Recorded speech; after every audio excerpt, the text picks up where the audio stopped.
Welcome to the National Review Institute's 2021 Idea Summit, Part 1, Standing Athwart the Perennial Threat of Socialism. My name is Lindsay Craig. I'm the president of National Review Institute. Thank you all so much for joining us this evening. We are thrilled that so many of our supporters all across the country, hundreds of you, have joined us for this very special forum. Unfortunately, many of our members in the state of Texas are still without power and not able to join us this evening. And so our thoughts are with our friends in the Lone Star State and all across the South. We hope everyone remains safe during this difficult time. I also want to take a moment to remember our friend Rush Limbaugh, who died yesterday at the age of 70. He was a giant among men. Like our founder, Bill Buckley, Rush had a very special way of articulating and popularizing conservative ideas through new media. He revolutionized talk radio and brought so many into the movement. For his accomplishments, NRI had the privilege of presenting him with our WFB Prize for Leadership in Political Thought at our 2019 gala in Palm Beach. In accepting the award, he described how his father had a profoundly positive influence on him, but, quote, William F. Buckley Jr. was a close second. He spoke about how much Bill's mentorship meant to him. Rush was a gracious and generous man, as we all know, and he did so much for our cause, and for that we will be forever grateful. Our thoughts and prayers are with his family and friends and many fans who mourn his great loss. Now, on to the show. While we regret that we can't pack a ballroom for this event, our team has put together a creative virtual program, which I know that you will enjoy. I want to thank in particular Miranda Melvin and Alexandra Rosenberg for their just dedicated work getting everything together while working remotely and everyone else working remotely too. Good job. Of course, none of this would be possible without the generous support from our sponsors. So a very special thank you to our platinum sponsors, Wendy and Dale Brott from Ohio, Audrey and Peter Denton from Florida, Virginia James from Maine, and our chairman, Peter Travers from New Jersey. And our gold sponsors, thank you to Mr. and Mrs. William Hoskins from Massachusetts, Mr. and Mrs. James Cusser from Kansas, Catherine Barr Windells from New York, and Julianne and Michael Warnoff from California. So many others of you have contributed generously to this event and to our cause, and for that, I'm very grateful. Thank you. Over the last several months, we have watched with alarm as radical progressivism has become increasingly mainstream. This is a serious inflection point for our nation. With enemies of freedom on the march, we know that we have a role to play in bringing conservatives together, strengthening our movement, and pushing back against the leftist orthodoxies now in ascendance. 65 years after William F. Buckley Jr. founded National Review magazine, we continue to fight against the deluded lure of socialism and the aggrandizement of the state. Our Idea Summit will reflect on the historical significance of this fight along with notable successes and cautionary failures. And we will highlight why we are unwavering in our commitment to promote limited government and preserve the ideals of our republic. National Review Institute, the nonprofit organization Bill founded to promote that enduring NR mission, is sponsoring tonight's forum. In addition to supporting NR's top talent, NRI creates educational programs like our new WFB Communicators program that teaches college students majoring in journalism, advertising, and marketing about the art of persuasion and civil debate and respect for other viewpoints. Our Burke to Buckley course is held in 5 cities around the country and 1 virtually, and we will be launching our 2.0 version this spring. That teaches the foundations of conservative thought to mid-career professionals who work outside of politics. Our newest project, which we're very proud of, NR Capital Matters, which boldly explains, defends, and celebrates capitalism through articles on the new Capital Matters section of NR.com and NRI forums, and a new podcast called Capital Record, which I hope you will check out. As many of you know, the Institute also regularly hosts small forums and large conferences where leading policymakers and scholars gather for conversation and debate. We are eager to safely resume in-person events in the coming weeks in Florida and, cross your fingers, Texas, and we hope to come to a city near you in the not too distant future. Because we have received so much good feedback about our virtual programs over the last year, we will continue those indefinitely, particularly our movie and book club. If you don't know about them, we hope that you will ask, and so that you can join us as well. Zoom has certainly provided us a great way to stay connected with our supporters all across the country.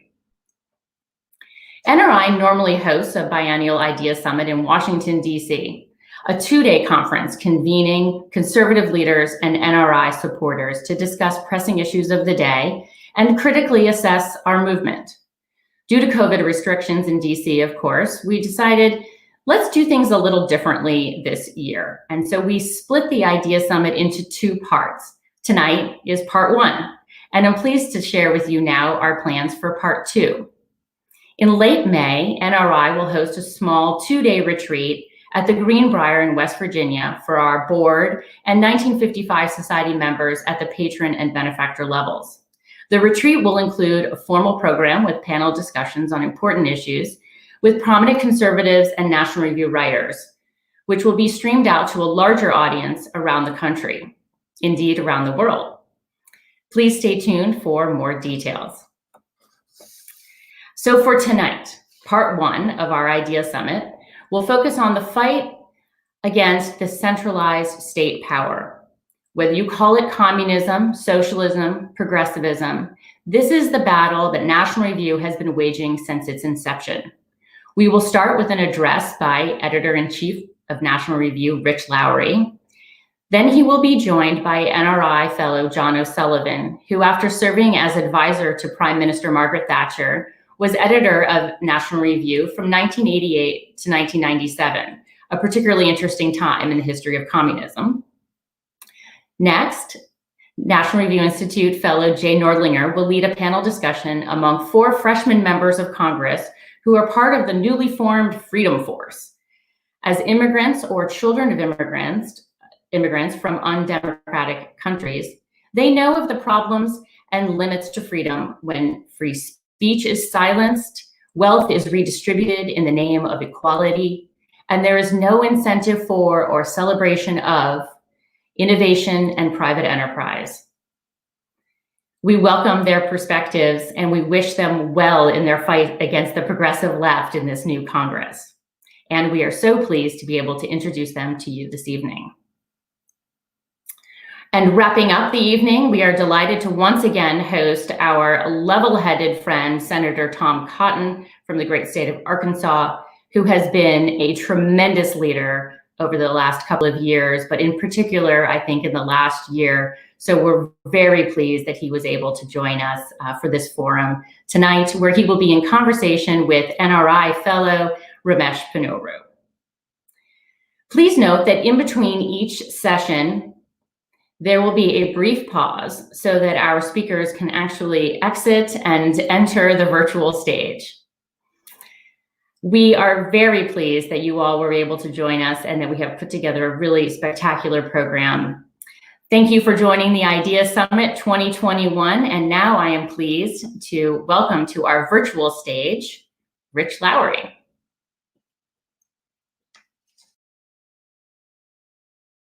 Event. I also want to underline what Lindsay said about Rush Limbaugh. We lost a great this week. One of my favorite personal stories about Rush was kind of an uncomfortable one. It has to do with the NRI dinner down in Palm Beach, where NRI honored Rush.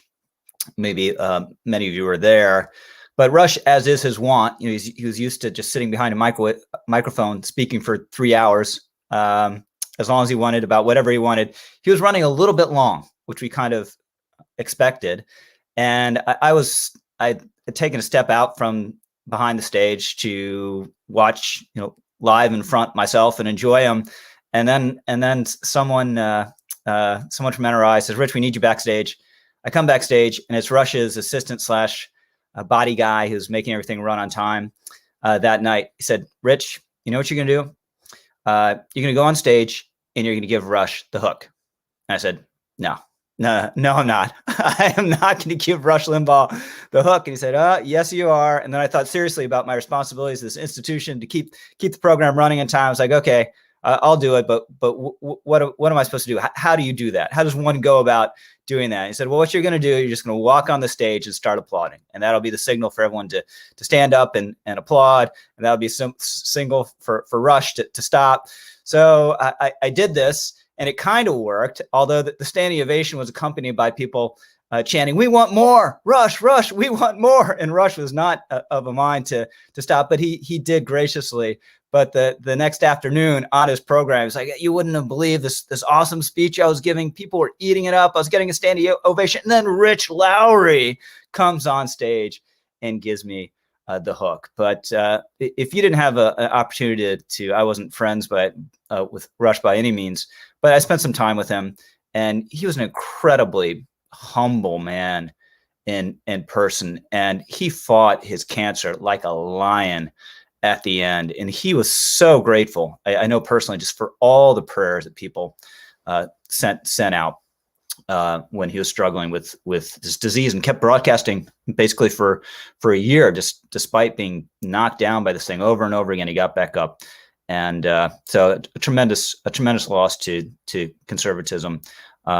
He belongs to history now. So I'm sorry that we can't be in person. I'm hoping we're going to be in person soon. It's your loss because you're kind of miss my animal charisma and personal power as a speaker. But you have to imagine that we're in the same room. And I have to admit, I'm a little depressive these days. I've been cooped up here in the Northeast. I naturally get depressed in winter. Then you have COVID on top of it. So, basically been out of the house very little, just here with family. So you got to excuse me if my opening remarks here aren't necessarily uplifting, but I think they're important and I think they're true. I'm going to go on for 15 or 20 minutes here, and then we'll bring on John to issue any corrections, amendments that he thinks necessary, and we're going to bat it around.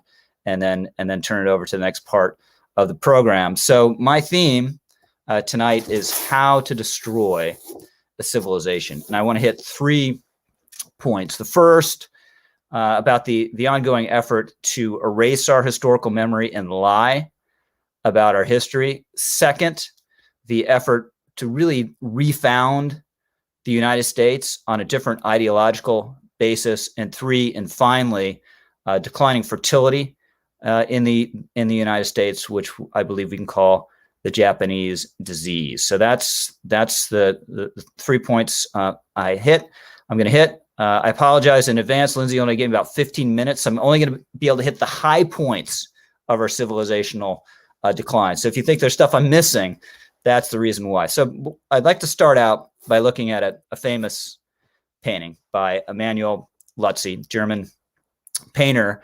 And this is such a familiar image to us. It's basically a cliche. Everyone knows this image.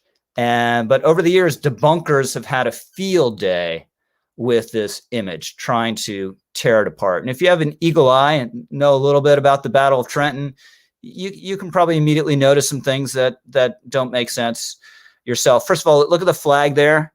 That's the Stars and Stripes. Stars and Stripes really didn't come into play until 1777, significantly after this event. So if they had flags, they would have been state flags or regimental flags.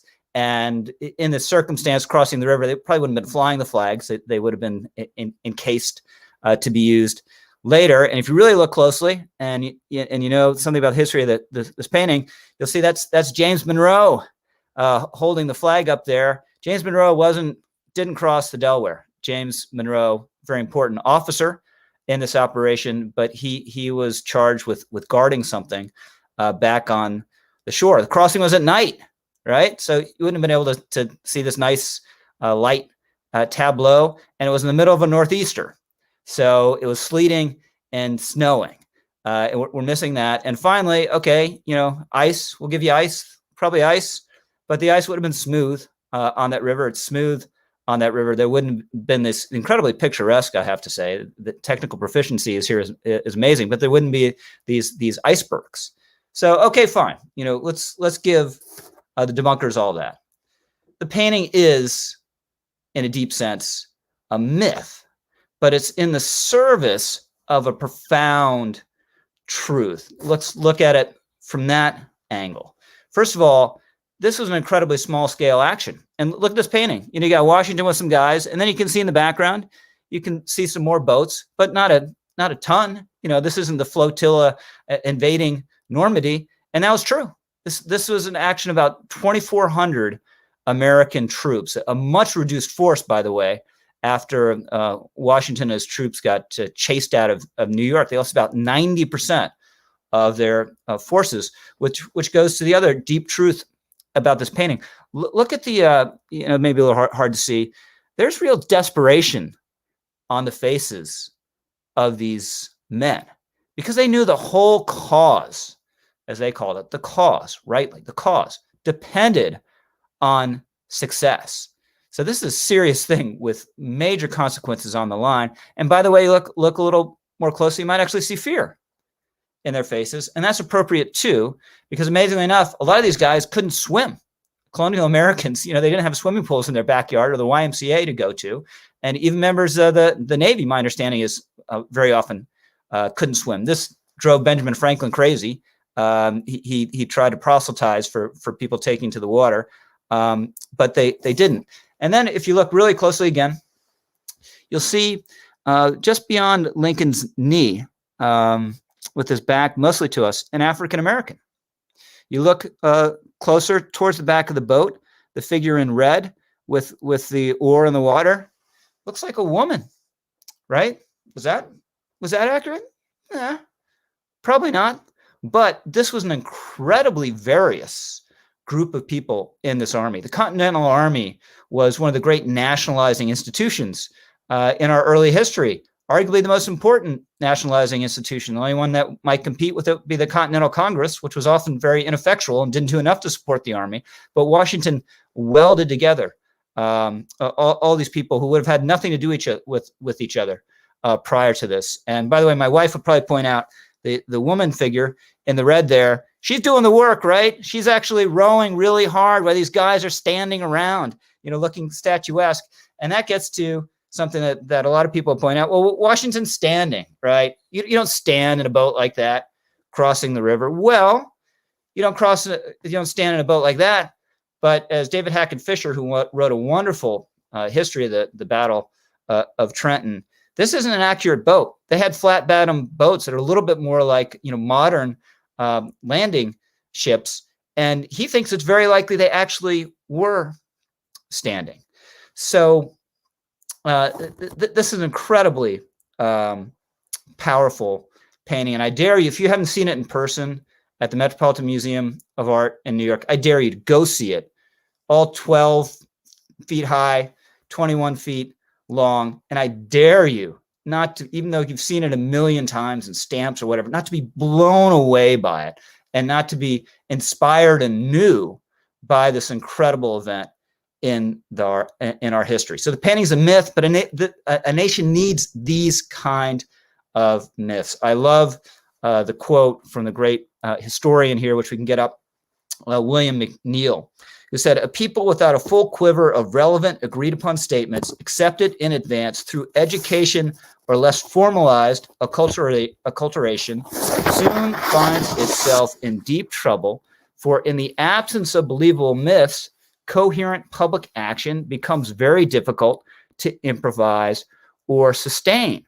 And what we've been doing for a very long time in this country now, and it's picked up a lot of speed lately, is we've been replacing myths in this positive sense with lies.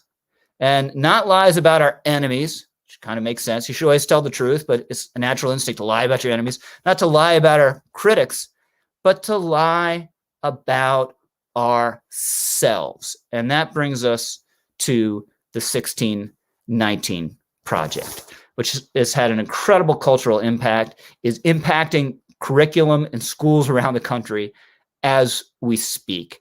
And this was just a project founded on deep untruth. Some of this has been cleared up reluctantly and under pressure, but the original version of the project said a major cause of the American Revolution was to protect slavery.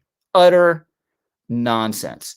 It said that the Constitution said that we needed to protect, quote, property in slaves, when in point of fact, the founders went out of their way not to use the word property with regard to slaves, not even to use the word slaves or slavery, because they didn't want to box themselves in. And their assumption was that slavery, over-optimistic assumption, but their assumption was that over time, slavery would wither away.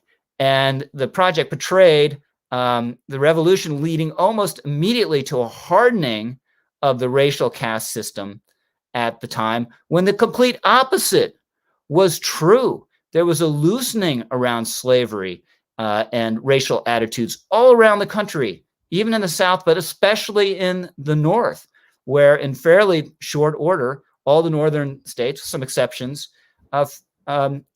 end slavery, abolish slavery. And there's an anti-slavery movement that's created, one of the most important meetings, not coincidentally, in Philadelphia in 1776, is created in the North, and eventually, via the Civil War, will crush slavery in this country.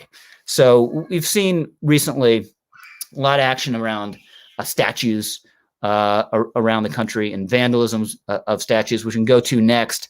And the 1619 Project is the intellectual partner of this effort on the streets and in government commissions to remove and deface statues. And it's not just Confederate symbols. I think most of those should go to museums.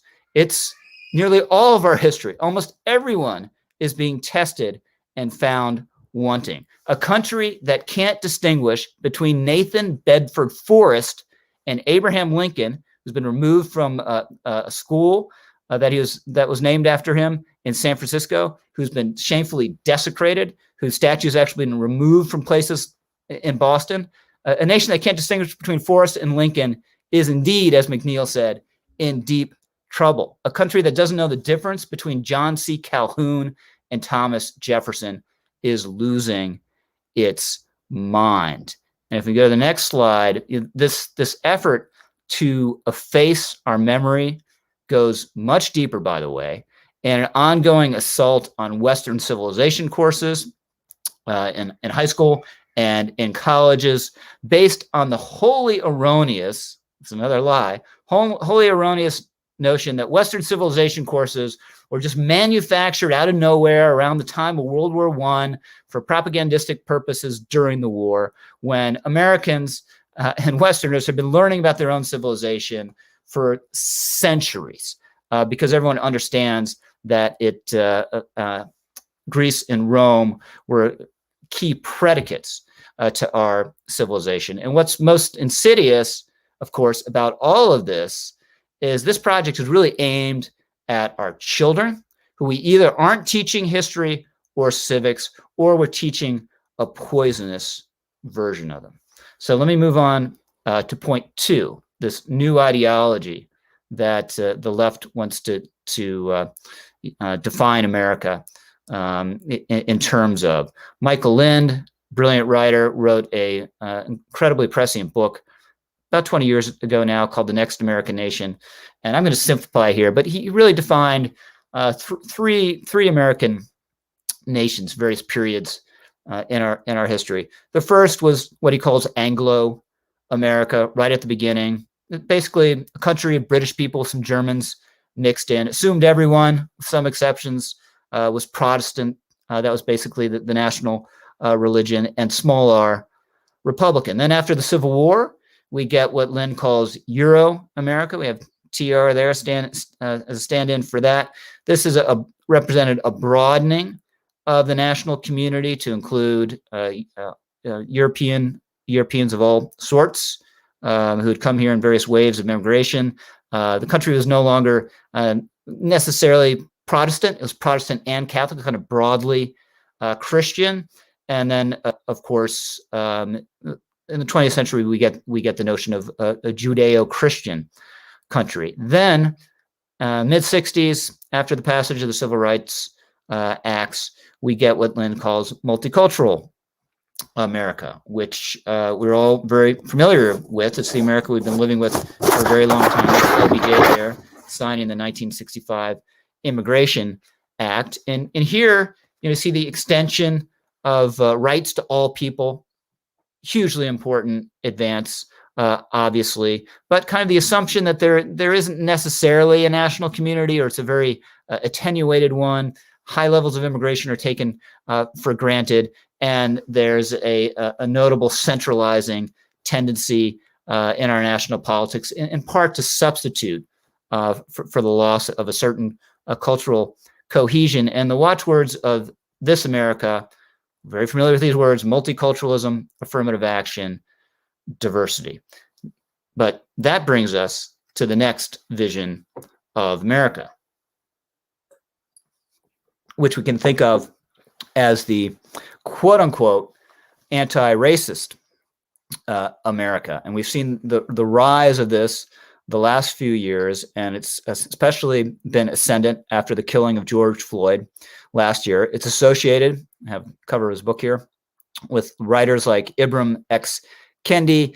And the fundamental belief here is that everything in American society, from top to bottom, politics, the law, sports, entertainment, you name it, is shot through with systemic racism that must be rooted out by all means, fair or foul. And if you are not part of this effort, you are the enemy, and you are liable to re-education, shaming, and cancellation. And I think one of the most disturbing aspects of the recent cancellations we've seen, including of the science writer Donald McNeil at the New York Times, is these apologies, these groveling, humiliating, self-accusing apologies that are born. These are not apologies you get in a liberal society. They are born of coercion and fear. And Kendi wrote in his book, and it's kind of amazing that he actually wrote this, and doubly amazing that he celebrated all over progressive America as an enlightened voice.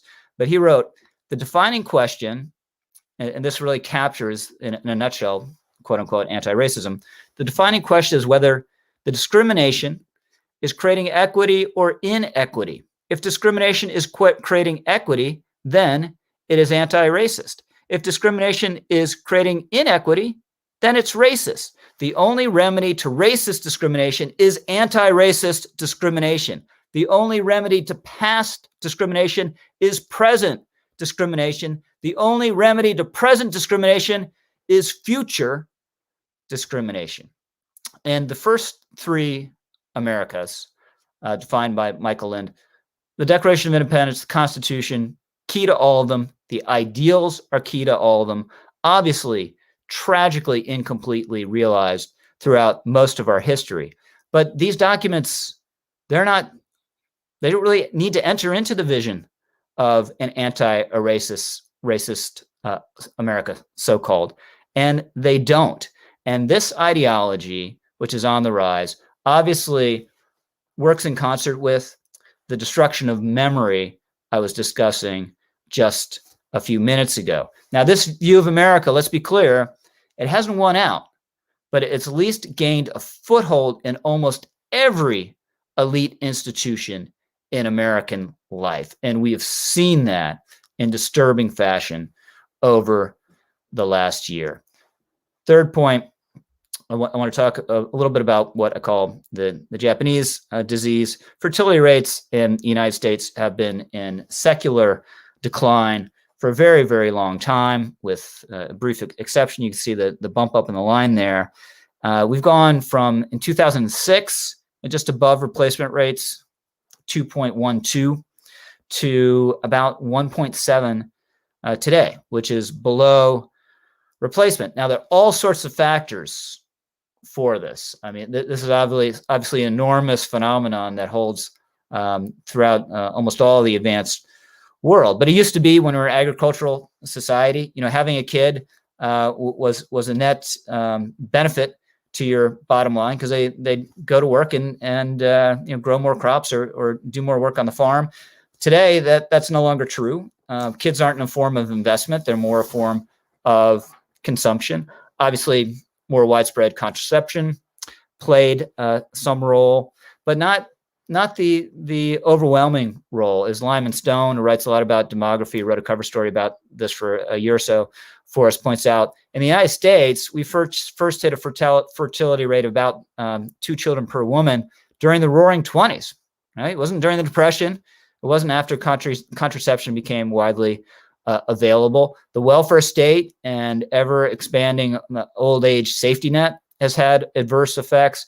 Of course, delayed and declining marriage and declining religiosity play hugely important underlying roles. And then finally, especially lately, especially over the last 10 or 15 years, where we have not gotten that much more secular, or marriage hasn't declined that much more, it's probably the cost of living that's playing a huge role in driving this fertility rate down further. So there's a lot here that policymakers can't reach, but they can make a difference at the margins. They can do more to support parents. They can support policies that support cheaper housing and a cheaper education.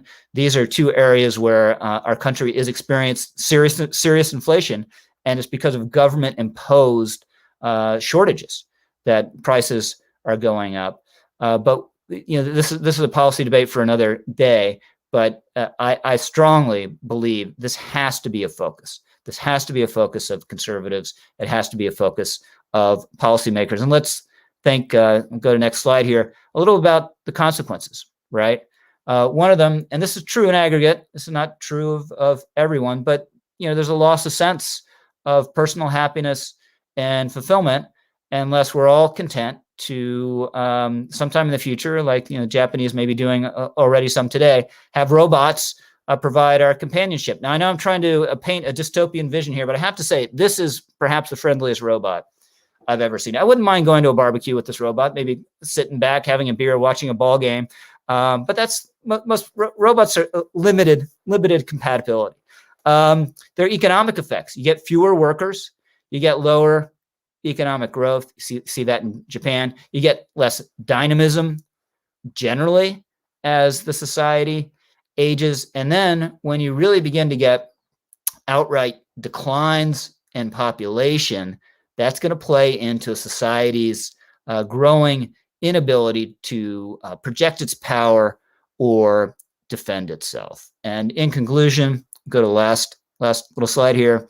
Adam Smith famously said after the Battle of Saratoga, one of the greatest battles of the Revolution, which the British lost, when he heard this news, he says, there's a great deal of ruin in a nation.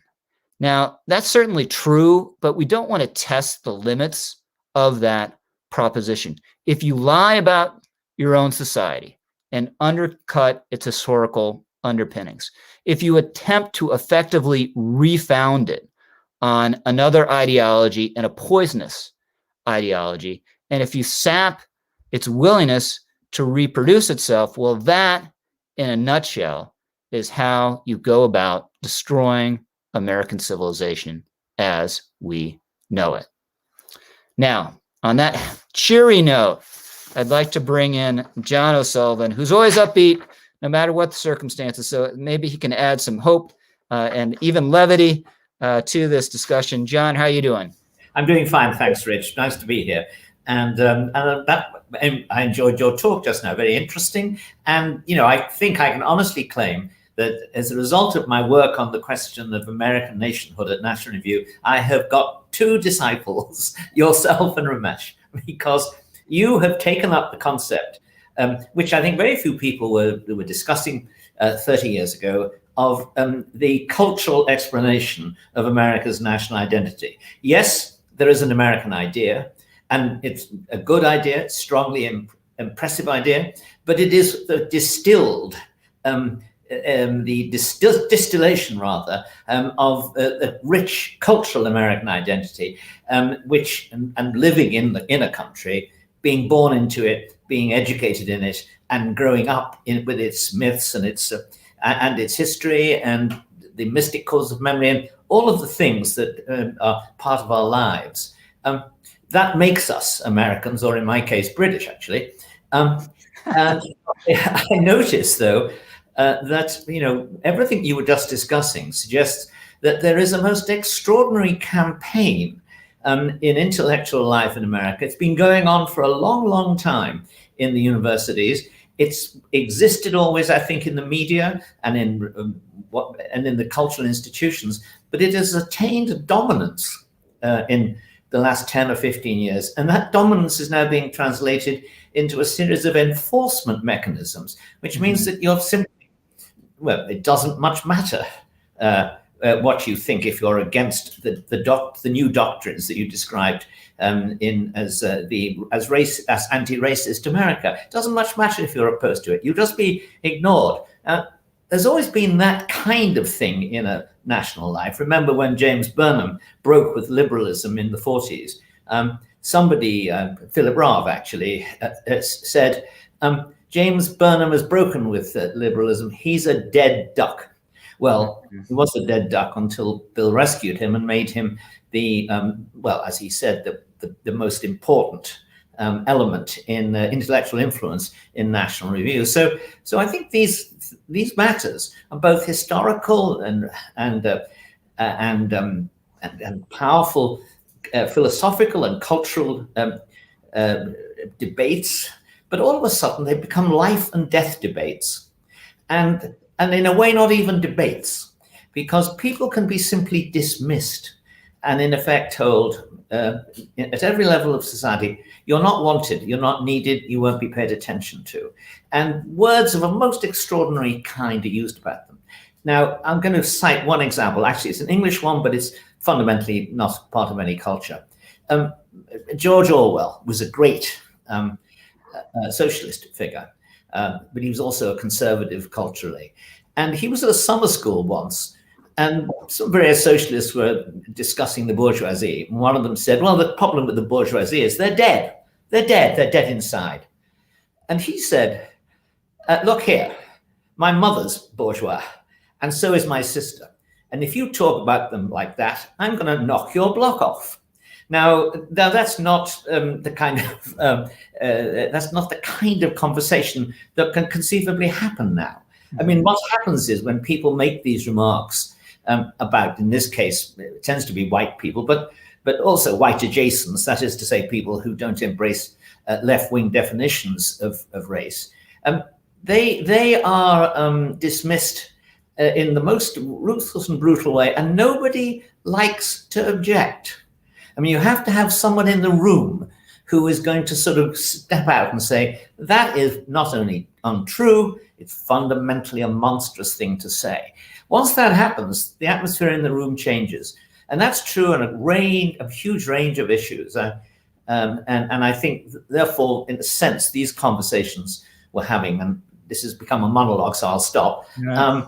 These conversations we're having are really important to make people face up to the fact that social life is becoming a combat.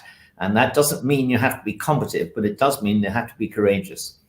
So Bill Buckley always admonished us, John, not really to try to discern motives, right? Just take arguments on their merits. But I'll ask you anyway, what do you think motivates this drive on the progressive left? Is it a sincere vision of a more just society, or is it the thrill of tearing down, or is it some of the same? Anthony Daniels, our friend, he's written for National Review a couple decades now, has written about that drive to destroy and how powerful and how pleasurable it is at a certain level. You see it in the crudest form in rioting and looting I always say there's never an unhappy looter, or really an angry looter. Every looter is like happy. They're having the time of their lives because all their strengths are gone.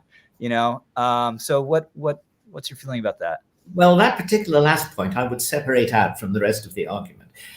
You may remember Edward Banfield wrote a book in the 70s called, a chapter was called Rioting Mainly for Fun and Profit. And there's always been the desire for a Saturnalia in people's lives, Right. Fat Tuesday before Lent and that kind of thing. Right. People every now and then want to burn conventions and dance around the fire. But this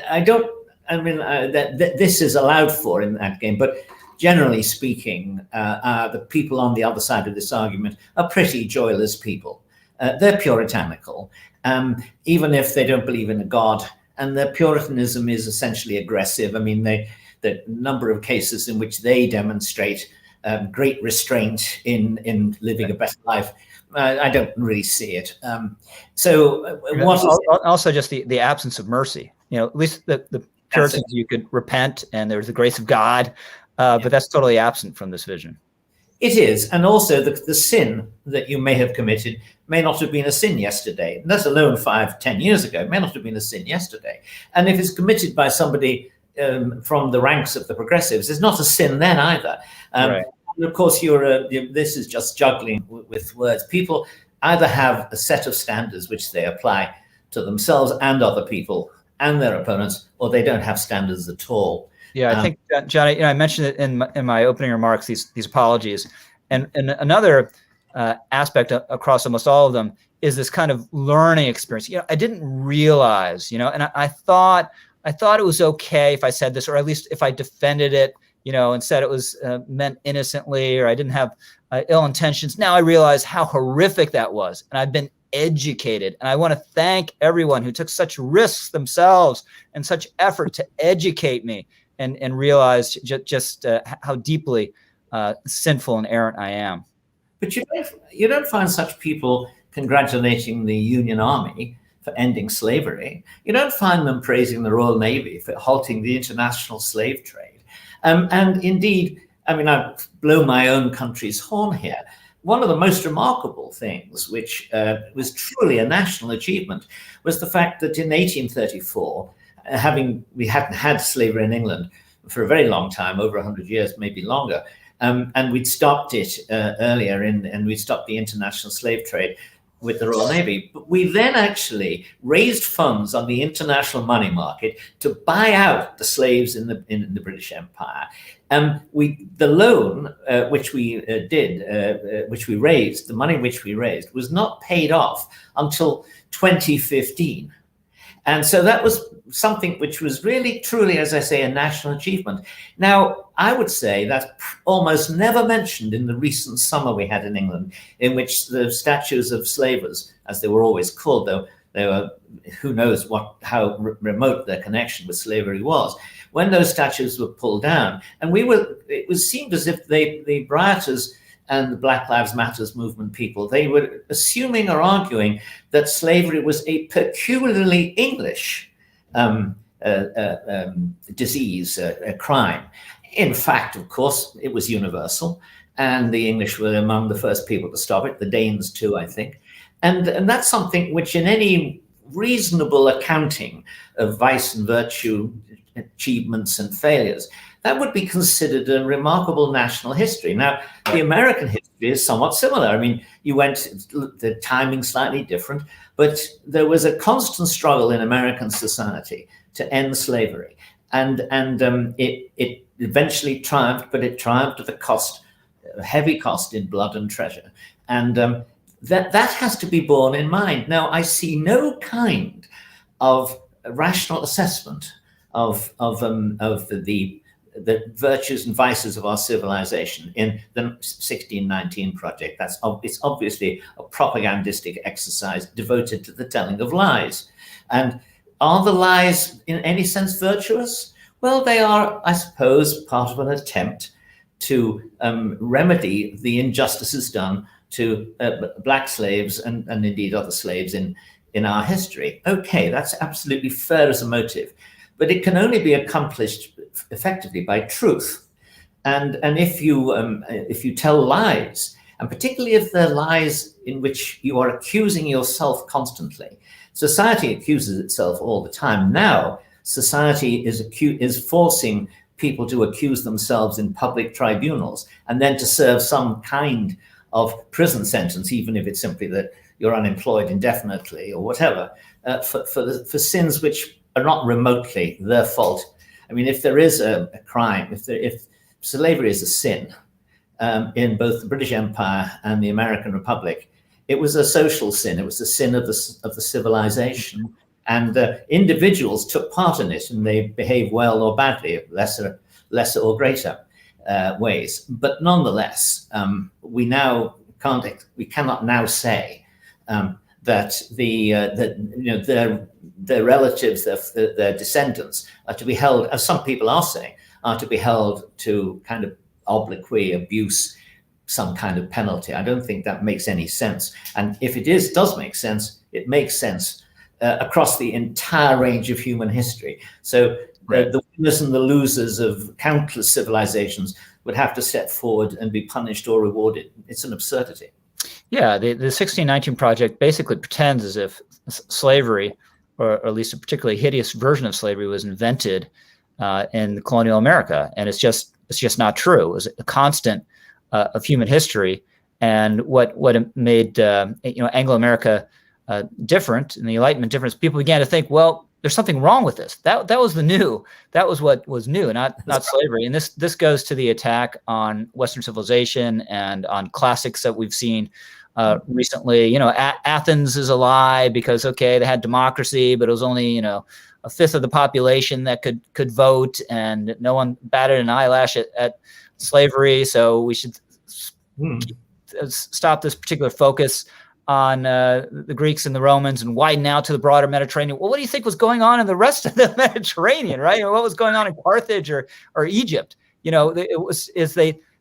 had the same sins, but they lacked the redeeming qualities and the exceptional qualities that had the seed within them to create a whole different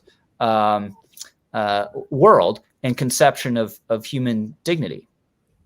I think that's right. But you asked me earlier, and I don't think I answered it, the question of what really is at the base of all this. And, I've edited several magazines, and I've always tried to get an article. Will somebody please tell me what explains this this masochistic cultural self-hatred? Why are we like this? Not all civilizations are. I mean, it is a disease of liberal civilization, and disease of guilt. Of course, we do have reasons for guilt of a specific kind in our histories, but we have but our guilt seems to arise not from the things we've done wrong, but from our successes. So that people ask a question to us like, how can you explain the fact that some are poor and some are rich? And if you ask that question of our civilization, the honest answer is we're rich because we are productive. It's not because we're rich because we stole your money. No, we're rich because we're productive. And indeed, your countries in the last 30, 40, 50 years have become productive insofar as they have adopted the institutions of liberty. And they've remained or become unproductive, or they've declined insofar as they abandoned the institutions of liberty, by which I mean free elections, freedom of speech, freedom of inquiry, and a whole range of the things we accept as being part of a liberal democratic way of life. They've abandoned those things and they've become poor. Somehow or other, this record, which is almost unbroken across the world, is either not seen. I mean, in a way, it's not that it's challenged and refuted and shown to be wrong by argument. It's just that people pay no attention to it. They don't want to know that. The socialists don't want to know. And indeed, it's amazing how quickly, after 1989 and 91, people lost all interest in the fact that the Soviet Union and its satellites had been shown to be both economic wastelands and also places in which mass graves were discovered right across those countries. I mean, particularly, there are 100 Katyns in the Soviet Union, and they were discovered from 91 onwards. But did anyone pay the kind of attention to them that they paid to what was seen as the crimes of the right, namely the Nazis? Though, as we know, it's a mistake to think of Nazism as a right-wing phenomenon, but still, there's no interest, and that's the most interesting thing. Where there are crimes, they see only hopes. Where there is success, they see only despair. It's really interesting. So let's talk a little bit about hope. So this is a long-running cultural trend, and Bill Buckley said that despair is a sin, but it's hard sometimes to look at it and not despair. But we were in a long, decades-long struggle against communism, where we had dark moments. You had some of the early figures at National Review joined conservatism from the left, and thought they joined the losing side. Most famously, Whittaker Chambers, who, thank God, was wrong about that. But how do you think about how do we sustain ourselves for the long haul and keep a long view and be appropriately alarmed by what's happening without being driven mad, in an apocalyptic fervor, thinking that if we don't reverse this tomorrow, all is lost? Yes, well, of course. I mean, I do share this feeling. Although I have to say, when you think of the number of times we've defeated the totalitarian progressive left since the French Revolution, again and again and again, and still we now find it resurging in our own societies. I'm reminded of John Cleese's remark in the Michael Frayn movie. His character says, "It's not the despair. I can stand the despair. It's the hope I can't stand." And I think, when again we have to gird our loins, buckle on our uniform, and set out. How do we do it? I can't give a flip answer, but I think a large part of it, we simply have to learn our history and be able, on a point-by-point basis, refute what they say. I think we need to keep our good humor, though that will be hard. And I think we have to produce the best work we can, responding and analyzing what they're saying. But that means, it seems to me, history is the academic discipline that's going to remain terribly important for us in waging a kind of war of counter-reformation, really. But it's interesting to me that science too has now become a battle. I think it's a war of reformation, but that's just a little religious difference between us, John. Okay. Maybe, well, maybe it's a bit of reformation and counter-reformation. But still, I think we've got to fight. I mean, not in the silly sense, but in the sense of responding carefully and intelligently. Their dominance at the moment, the fact that CEOs who've been taught nonsense in good Ivy League universities are now, in a sense, obeying the instructions of the head of department in human HR and PR. That doesn't seem to me to be a stable basis for changing a society. And something even more important, I mean, and this is, I don't understand, and maybe people in with us in this little meeting do, but I cannot understand how it is that intelligent, well-informed, serious-minded Americans have been sending their children at great expense to schools in which they have been taught to hate their parents and their ideals. And after all, I would have thought, a bit like Orwell here, I would have thought if somebody said to me, "Your mother has taught you this way because she's a bigot and a racist," I think I would have said, well, first of all, you don't know my mother. And if you did, you'd know what you've just said is nonsense. But what the devil do you think you're doing? Launching into this attack on good people who spent their lives trying to benefit everyone in the class here, including you. So I think we've really got to teach our children to be civil, but to to push back. We can't allow in a sense, the habit to take hold across the society, and a few high-profile victories over it would be very helpful. And that's why, so we've got to encourage that. Think of somebody whom you never would perhaps 30 years ago thought would be your ally, Camille Paglia. In a lot of ways, she isn't your ally. She thinks, believes, and argues things you don't agree with, I don't agree with. At the same time, because she does so, because she argues, because she responds, because she reaches independent conclusions and fights for them, she is our ally.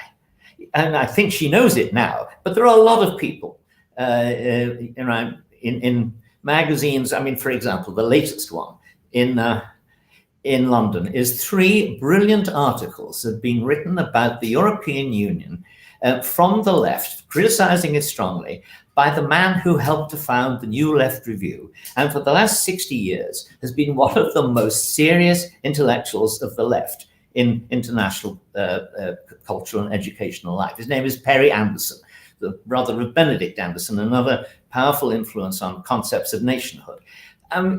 It's very interesting that they are becoming, well, I say I shouldn't really overemphasize this. I was going to say becoming more critical of these institutions. Of course, clever people have always had reservations about institutions of global governance like the European Union and so on. But the fact is, they are now applying what I would call common sense standards of liberalism and indeed conservatism to institutions which previously everybody from the United Nations Secretary General to the Pope has really given a blessing without much serious examination of what they are and what they do.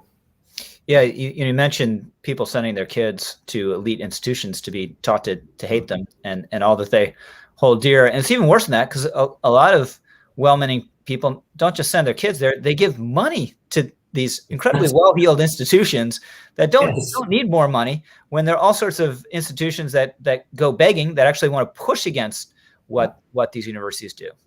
Well, that's right. And if there's a case for redistribution of wealth, I would have thought the universities and a lot of the cultural institutions are, well, they're a good basis for a repetition of Henry VIII's dissolution of the monasteries.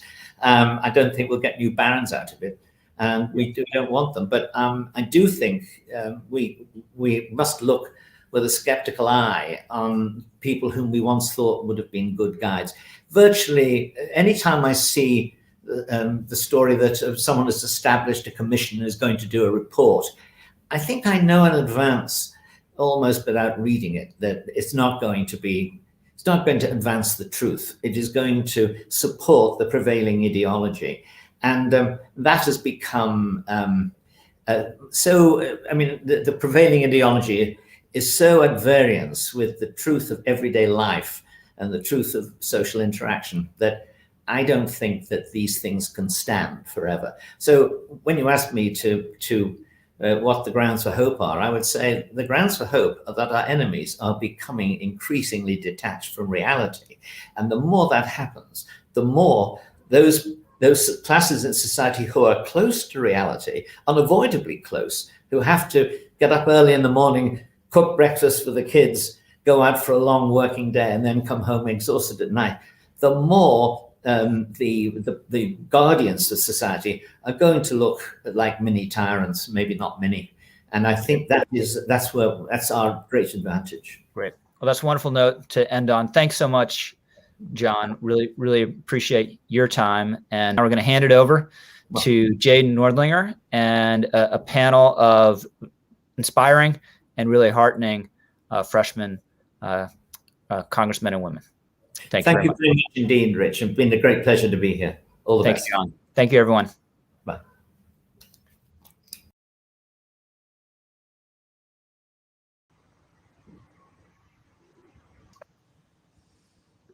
Well, again, I'm Jay Nordlinger of National Review, and we're going to have 4 new members of Congress with us. We have 3 right now. One is running a little late. Of our 4, they're all Republicans, by the way. 1 is from New York. 2 are from Florida. and one is from Indiana. And I'll do quick intros. Nicole Malliotakis is from New York City, from Staten Island in particular. In 1917, beg your pardon, I need to switch centuries. In 2017, she was the Republican mayoral nominee in New York. And let me just say, as a resident of New York, we really could have used her. But at any rate, she is in the US House now. And don't let her last name, Malliotakis, fool you altogether. Yes, she is a Greek American, but she's also a Cuban American on her mother's side. Carlos Jimenez is from Miami. He was born in Cuba. His family was able to come here in 1960, the second year of the revolution, the Castro dictatorship. He has held many positions. He was chief of the Miami Fire Department and mayor of Miami-Dade County. Now he enters the US House. Victoria Sparks is from Indiana. She's a CPA. She was born in the Soviet Union, in what is now Ukraine. She studied in Kiev, as we used to say. I think we've been taught now to say Kiev, honoring the Ukrainian rather than the Russian. And she went to business school in Indiana. She worked for a number of big and important companies. And later we'll be joined by Maria Elvira Salazar, and we will introduce her when she is able to arrive. So let's just do a round robin and tell us a bit more about yourself. And since we're focusing in this panel, if we can call it a panel, on economics, economic policy, maybe just say what your basic fundamental economic views are. Congresswoman Malliotakis. Well, thank you for hosting us. I'm excited to be here and to discuss issues that are important to our community, our state, and also the nation. Well, I think most of the people on this call would support our economic principle of free market. But before I get there, I just want to say that I'm very honored to be a member of Congress representing Staten Island and Southern Brooklyn. This was a seat that I was able to win in November, defeating a Democratic incumbent, Max Rose. I believe that one of the things that we're facing right now is really where are we headed in our nation? You know, what is the future of this country? Are we going to be a country that preserves the American dream for future generations? The American dream that those who are on this call today are products of, or are we going to move down a path of socialism? And so for me, this is what is the big task before us, to make sure that we preserve our freedoms, our liberty, our free market principles, that we ensure that we preserve this American dream for future generations so they too can be whatever they would like to be.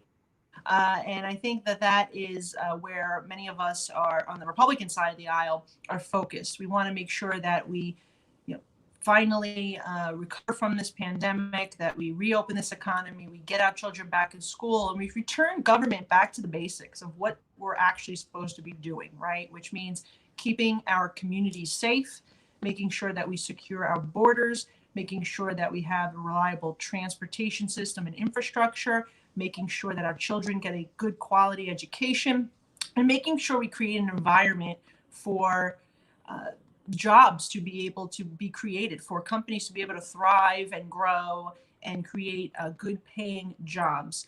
That is what government's role should be.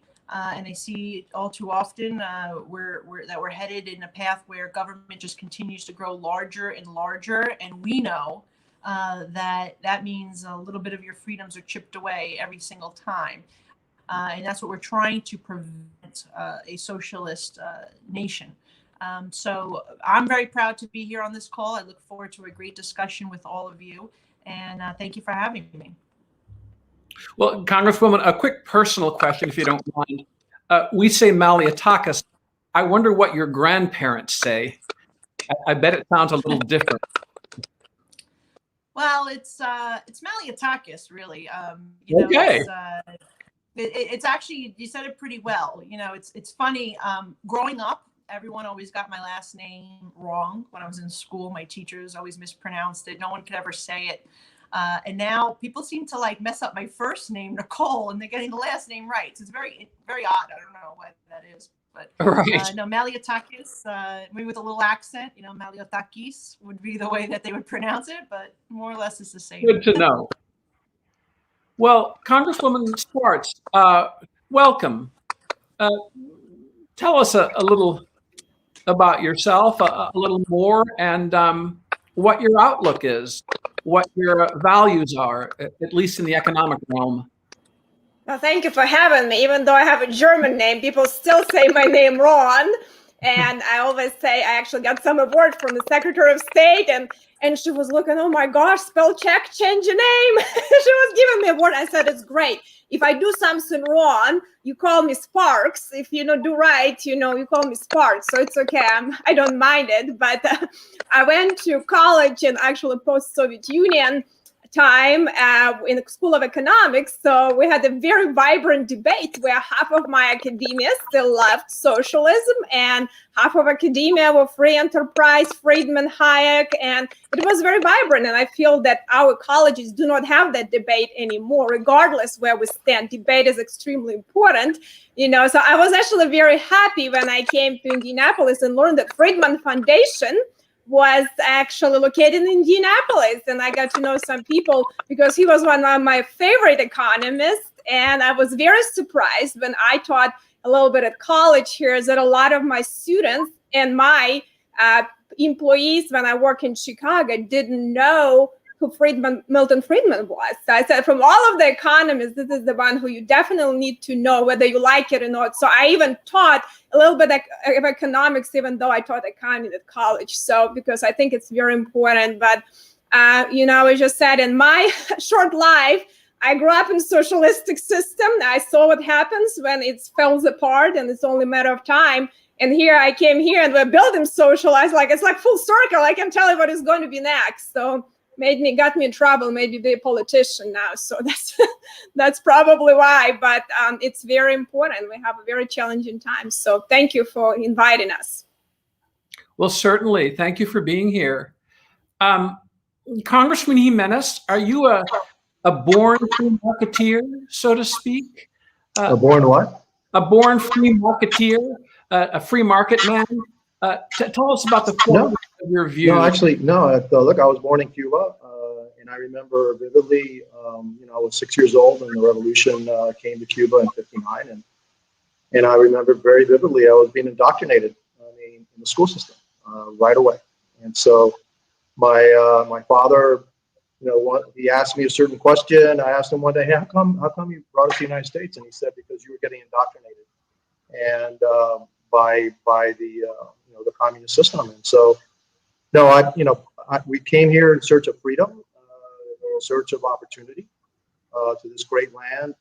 And look, in what other country in the world would you have a kid that comes over when he's 7 years old, doesn't speak a word of English, and eventually becomes the mayor of the largest county in the state of Florida? All right, that doesn't happen, very many places. And so, I have a tremendous love for this country. My philosophy is I'm a free market person. I believe government needs to do the things it needs to do, and then it needs to get out of the way of everything that it doesn't need to do.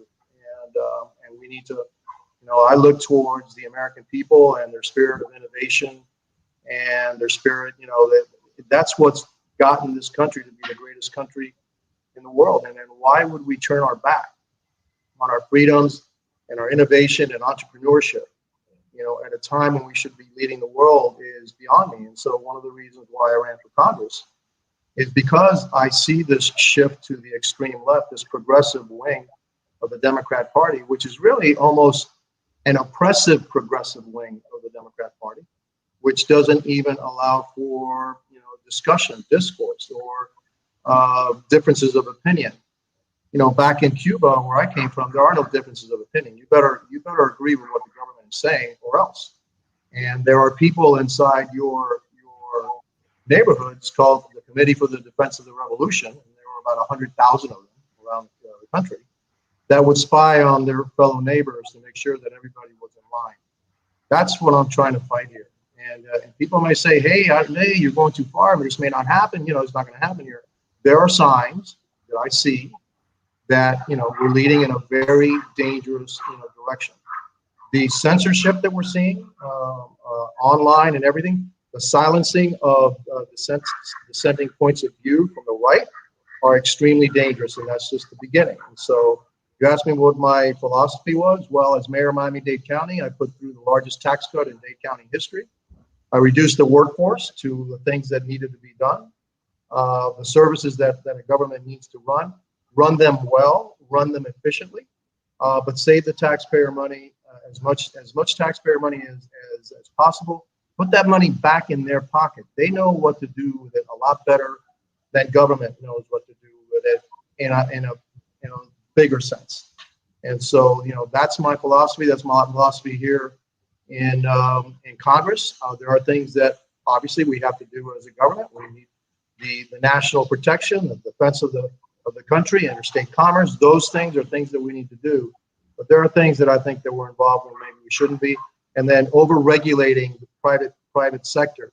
You should have regulations that protect the public, but you shouldn't have regulations that are actually telling a corporation what it needs to do for some kind of social issue that you want to pursue. I think that is going to lead us again into a very, let's put it, not where we want to go as a country. Well, thank you. Thank you all.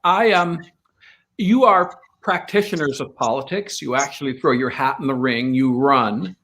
I'm an observer of politics, an analyst, a writer, and so on. And it seems to me that big government is pretty popular on left and right. Big paternalistic government, the government protecting you, taking care of you, providing for you. These are very big selling points.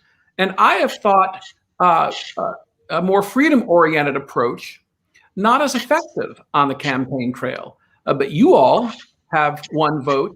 And I wonder if you could talk about your experiences of selling or campaigning on your points of view, and tell me that I'm wrong, that big government is very seductive and a great many people find it very, very attractive. Congresswoman Milioutakis, would you like to start on this? Sure. Well, I think that what we're seeing right now is a government that is becoming more and more bloated. And as I sort of started off the conversation, that we need to get back to the basics. And I come from New York City, so when you want to talk about bloated, inefficient governments, you have to look no further than New York City and New York State. And to Carlos's point, it's very shocking and upsetting to me, when you see that New York State is spending much more money than the state of Florida, despite having millions of less in population. And matter of fact, New York City spends the same as the state of Florida, and yet Florida has twice as many residents. So that is something that is really, I think, shocking to the general public when they actually hear that comparison. At the same level, we're seeing the federal government follow more in the footsteps of New York than they are following in the footsteps of Florida. And I think that's one of the challenges that I see with this current package that the president has put forward. $1.9 trillion spending plan, when we already have $1 trillion that is unspent in the previous packages, wanting to give $50 billion to a state like New York, which, believe me, I want to see money come to my state. I want to see money come to my city. I also want accountability. I want to make sure that taxpayer money is being used appropriately. And certainly, I'm not alone when I say I don't trust Governor Cuomo or Mayor de Blasio to be spending that money effectively and appropriately and making sure that it actually trickles down to help the people. So I think what we do is I think the Republican challenge has always been we're more policy oriented. We recognize that we are headed to $30 trillion debt in this country. We recognize that we can't continue to just write blank checks and throw money at every problem. And that is why you hear from the Republicans that, COVID relief package should be very tailored to the specific needs that we're facing right now to get our economy back on track. And many of us believe that the best stimulus package is an open economy. The best stimulus check is a paycheck. And we see the Biden administration doing things that actually undermine the economy, that are killing jobs, good paying jobs, and making us less competitive compared to nations like China. So all of that, I think, has to be a part of the discussion and the debate. But for the purposes of this package that is before us, and which it seems we're going to be voting on next week, it's very alarming to me as a freshman member of Congress, the way that they've just jammed this through, considering we have that unspent money, not taking the time or energy to focus on or to look at what the particular needs are out there. They just want to, they don't want to just have any discussions in the committee process, our amendments to make what we think would be better changes, just bypass completely. They changed the rules so they could actually pass it with 51 votes in the Senate, down from the 60 votes that it should require, and using the budget reconciliation process, which is supposed to be specifically for taxing, spending, and for debt limits, to jam it through. So all of this is wrong. And I think that's a result or a symptom or a result, I guess a result, a consequence of what you're asking, is that, it can't just be spend, and look at what they're doing here and how they're doing it. And I think that that's something we have a responsibility to be exposing, and I'm trying to do just that. Well, Congresswoman Spartz, you have Friedmanite views on these matters. And have you found people, ordinary citizens, receptive to them? I suppose some citizens want them and others want the more like a socialist embrace. Well, if you look at our country, unfortunately, you are right, Jay. Majority of people have voted for a president who told that he's going to raise taxes and have a lot of government. President Biden won popular vote, and that's why we're constitutional republic, not a pure democracy, and our founding father is really worried about it. If you look at our Senate, we're a 50-50 split country, right? And if you see where we are, in the crossroads as a country. And Karl Marx once said, socialism is inevitable as a trend. And Hayek said it's an inevitable trend, but at some point, the society can reverse it if it realizes that they have to do something about it. I truly believe that we reached that point maybe a while ago. I hope we're not beyond that point, but it's going to be very difficult. But I think our next election will show is that are we at the point of no return, or we can look back and go to limited government and free enterprise. But I think we kind of reached the point. We have to, kind of limit some damages that we've done, because a lot of trends are very hard to reverse, and it will take a lot of pain and difficulties, and politicians are not very good at that. So we're going to go through very troublesome times. Well, by the way, I've just learned that Congresswoman Salazar won't be able to join us. So we will have our three guests. But speaking of Miami, Congressman Jimenez, I imagine there's a fair number of Cuban Americans and Venezuelan Americans in your district. And I imagine they don't really have to be convinced of the dark side of socialism. Is that right?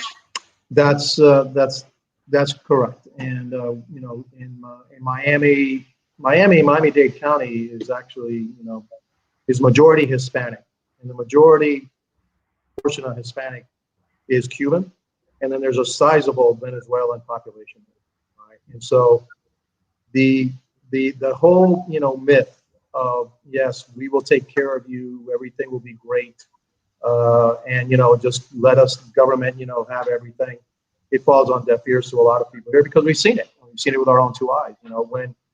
When Hugo Chavez was being elected in Venezuela, we told our Venezuelan friends here, this is what's going to happen. This is going to happen. This is going to happen. This is going to happen. This is going to happen. And no, it's never going to happen in Venezuela. No, we're not Cuba. It'll never happen in Venezuela. Well, it all happened because we had seen that movie. Now they've seen that movie. And so for me, it's not difficult at all to say that I'm fighting socialism, that, we need to get back to a free market economy, that we have to protect our free speech, because that's the first things that go. In Cuba, no free speech. In Venezuela, there is no free speech, freedom of the press. All that is gone, And so those kind of messages resonate with the people in my district. That's not to say that people in my district, fall for the, free stuff, kind of argument. Which, by the way, what we have to do as Republicans is say there is no free stuff. Okay, there is nothing free in life. If you say we're going to give free college tuition, no, you're not, because somehow we're going to pay for it, and we're all going to pay for it. And so, and if you want to have free healthcare, no, we're going to pay for it because there's nothing free. And then what are you willing to give up in order to have this thing that you think is free, which, and by the way, in the end, it's going to cost you anyway, because it's either going to cost you with higher prices, higher taxes, somehow, one way or the other, you're paying for it. And so, yes. The mention of healthcare reminds me, I'm not sure I ever quite heard a Republican alternative to Obamacare. And I wonder if you three would like to speak just in general terms, be as specific as you want, but if you'd like to keep it general, fine. What should the role of government, let's say the federal government, leaving out state and local governments now, what should the role of the federal government be in healthcare and health insurance, if any? Congressman Jimenez, do you want to continue on this theme? How are we to think of this? We know we're anti-Obamacare, at least most of us know this. What are we for? I think, well, we're for is more of a free market health insurance. We certainly don't want to eliminate 180 million people's health insurance, which they get through their employer, by now having the one payer option, which is basically Obamacare for everybody for free. We don't want that. What we want is we want to maintain the pre-existing conditions. I think we need to incentivize workers or companies to provide health care for their workers. The health maintenance accounts for individuals, are something that we should be, emphasizing, but more of a free market kind of solution versus a Medicare for all solution. Which, by the way, at the end, no matter what they tell you, it's going to cost you 4 times what they tell you it's going to cost. Right? And so, I'd rather work around the edges of Obamacare, improving the system, versus, going all the way to Medicare for all, which I think is going to be a disaster. Congresswoman Malliotakis, could you speak about this issue of healthcare and the government's role? Yeah, I mean, I think as, individuals that support the free market, we want to see competition. We want to see the free market take its course, and similar to the way we purchase auto insurance. I think that there's some things that should be kept, like coverage for young people. That's a big issue, and I think that is something that should continue. But I think overall we want to be able to look at the free market to be able to drive competition. I get concerned, and my opposition has simply been, you're actually losing people in these exchanges. The insurance carriers are dropping out, and that is what's causing the lack of competition, is what's driving the deductibles up, what's driving the co-pays up and the premiums. And that's really, I think, the problem. Of course, we as a society do need to have safety net to support, most vulnerable, and that is the extent of what the government should be providing. And I think that, that's something that, we should be able to build out, keep what works, and then kind of get rid of what doesn't work, allow the free market principles to take shape here and drive down competition and cost.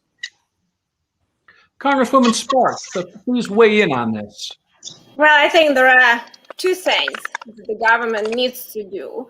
On the private market, we have a huge monopoly, oligopoly problem. And it's not a natural monopoly. It's a monopoly that created because too many regulations and rules. And we have now a lot of stakeholders struggling for power and consolidating, do hostile takeovers, getting bigger and bigger to be able to survive. And there are enormous barriers of entry for anyone to enter the market. So private market needs to have more choice and really market exchange, where I can decide I get a cup of coffee at Starbucks or McDonald's. I know what the price, I know what the quality, and then it's going to drive outcomes and value. That's one side. And that side, government has very limited roles. We need to make sure there are some protection, enforceability of contracts. If I buy contract with insurance company, they cannot just eliminate it when I get sick, right? So there are some protections and contract enforcement the government can have, like we do in another type of insurance. So, but that needs to be limited. We cannot manage healthcare. Right now, I would say it's 80% socialized and controlled by government. But there is another part of healthcare where for high-risk pools and for seniors, so people with already pre-existing conditions, there is some role that federal government can have, but provided more at the state level flexibility and some guarantees, because it's very difficult to underwrite. And when we mix all of this pool together, we did it in our real estate market and try to increase ownership. And we tried to from 62 to 70%, and we reached 68 and crashed the whole market quickly because we didn't have as many government subsidy to have that market on life support. We've been holding this market on life support for a while. So I think we cannot mix all these pools, because when you mix high risk pools with not a regular pool, what happens, rationing happen, and then people who are sick and pre-existing condition will be at the end of the line, and you actually hurt the people that you try to protect. So it should be more direct management of high-risk pools, and we can do it, and we can do it much better, but actually we can have states flexibility to be more innovative and do more things. I work as a state senator. We have some innovative solutions, but unfortunately there is too much centralized power at the federal level, and federal government needs to provide more freedom for states to innovate. Well, thank you. You've heard the expression, everyone complains about the weather, but no one does anything about it. This leads me to our great big national debt and our great big federal budget deficit. And in my observation, there's been little appetite in either party to tame these things. And if I may put something in a tart kind of way, I thought the fact that the Democrats retook the White House might return the Republican Party to fiscal responsibility. Reagan used to say, it was one of his quips, "I don't worry about the deficit. It's big enough to take care of itself." But that was just a joke. And I wonder what we can do to begin, at least, to tackle these problems, maybe in the area of so-called entitlements, Social Security and Medicare.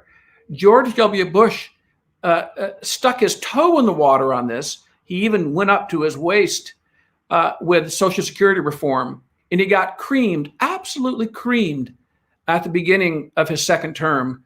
He found very little public support for it, and not very much in his own party. So what do you all say to all this? And say whatever on this general subject you like. Congressman Jimenez, please. One of the things we have to do is we can't continue to add unnecessarily to the debt. And as Nicole, talked about earlier, this $1.9 trillion COVID relief package. There's $1 trillion out there that hasn't even been spent yet. $1 trillion, when you put it end on end, goes from here to the sun, 92 million miles. That's $1 trillion. And so, here we are adding another $1.9 trillion to our debt. I think part of it, a big chunk of it, unnecessarily. There's $1 trillion still left on the table, left to be spent on COVID-19. And so one of the things we can't do is just add stuff on when there's a crisis, like there is COVID-19 crisis. But it seems to me that the Democrats and the president is using this crisis to fund stuff that has nothing to do with COVID-19. There's $350 million in this COVID-19 relief package that goes to pay debt and help float states that were in debt and had problems before COVID-19. $350 billion. Now, why should somebody in my district, somebody in Florida, have to pay for the mismanagement of states like, and don't take this personally, Nicole, okay, New York, California, and Illinois? And you know what that's going to do? It's going to cause a little rift in the country as people that are coming from states that are well managed saying, wait a minute, why are we paying for those people and their foolishness and their mismanagement? That's not fair. $350 billion. That's the first thing that needs to go away, immediately. There's also, today I found out that all the money that's supposed to go to schools, to reopen schools, 95% of that money won't be spent until 2022.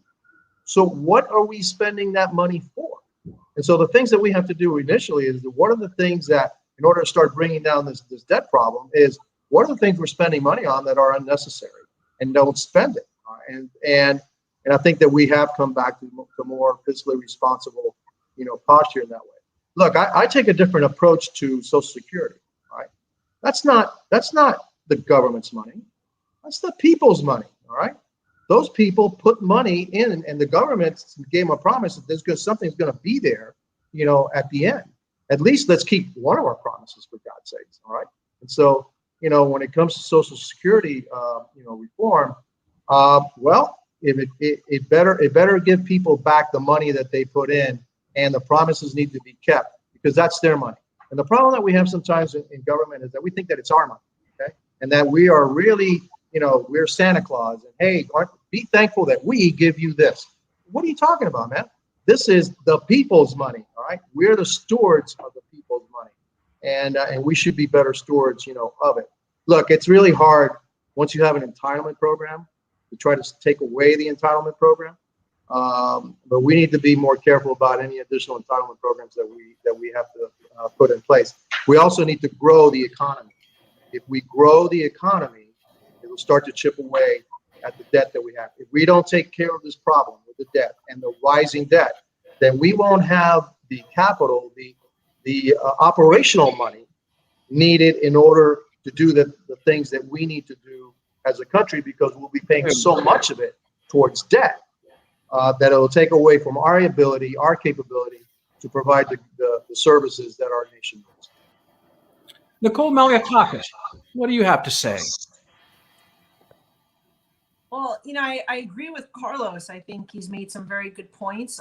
And I think the other thing we need to point out is look at the education component that he was talking about. They put in $68 billion to reopen schools. And yet schools are not open. That was in the previous package. Now they want to put another $110 billion to reopen schools. And as Carlos said, they don't want to reopen them now, potentially for months and months down the line.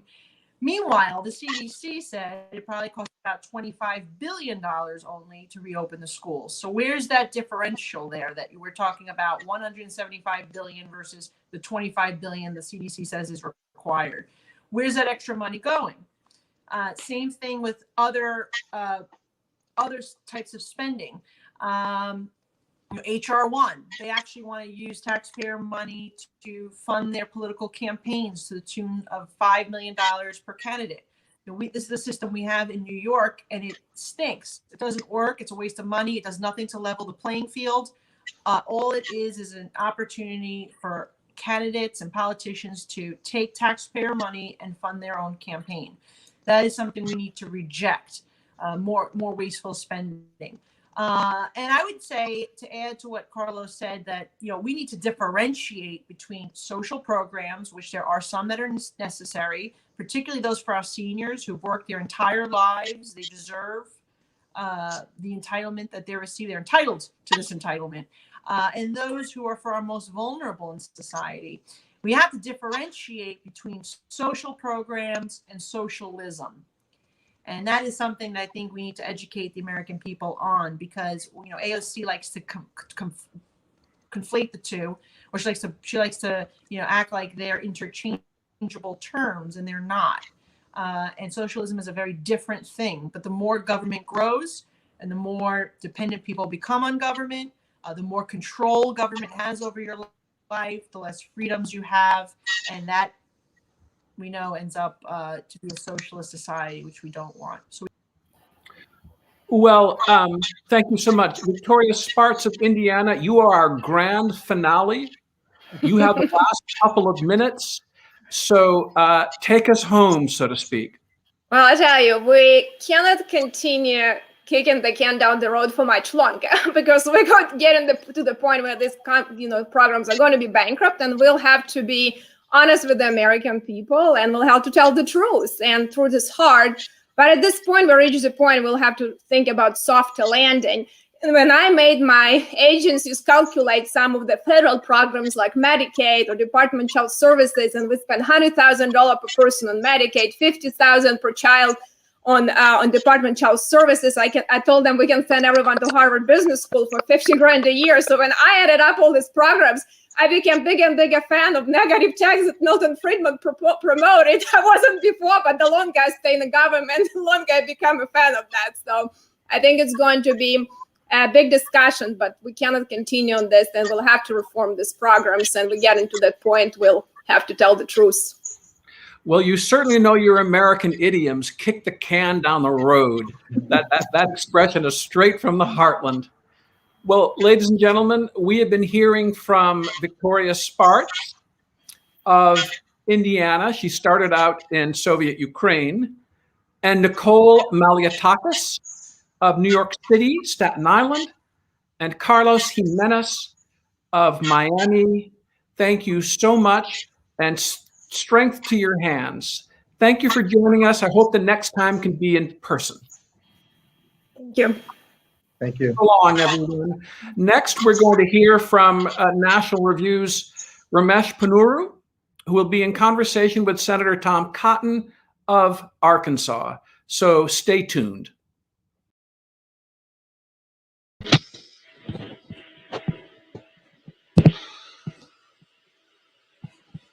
Hello. Hello. So great to be with you at this virtual summit. Sorry we can't do it in person. I'm Ramesh Ponnuru. I'm a senior editor at National Review and a fellow at the National Review Institute. It's my pleasure to be speaking today with Senator Tom Cotton, excuse me. Would think it would be an easy name to get right, but Senator Tom Cotton of Arkansas. And I'm not actually going to introduce him on the theory that if you're joining us, you already know who Senator Cotton is. Instead, I'm going to focus on the topic that we're going to be discussing, and that is cancel culture. I have been writing about this in National Review and other places for a few years now, and the thing that always stuns me is that nobody defends it. What happens when you talk about cancel culture is people say there's no such thing. Cancel culture doesn't exist. Meanwhile, a poll has found that 62% of Americans say there are political beliefs they hold that they don't want to discuss in public because they're afraid about the consequences for themselves. They're afraid about the consequences specifically for their jobs. And that fear is more concentrated on the right. You get it more among moderates than among liberals, more among conservatives than among moderates. Well, Senator Cotton is somebody who has not only been thinking about this, but has had some run-ins himself with the cancel culture. So I'm going to ask him to talk a little bit about it. I would note, though, that it's not just a question of people denying it anymore, because about an hour ago, I retweeted the senator when he mentioned that we were doing this discussion. And just about the first comment I got was, would love to cancel you. So, Senator Cotton, you are not going to be canceled here. Please tell us what's on your mind. Well, thanks, Ramesh. It's good to be having this conversation with you, and it's good to be back with the National Review once again. Thank you all for joining us tonight. One of the good things about the United States Senate is that James Madison gave us a 6-year term, so it is very hard to cancel us, no matter what we say, representing the good people of a state like Arkansas.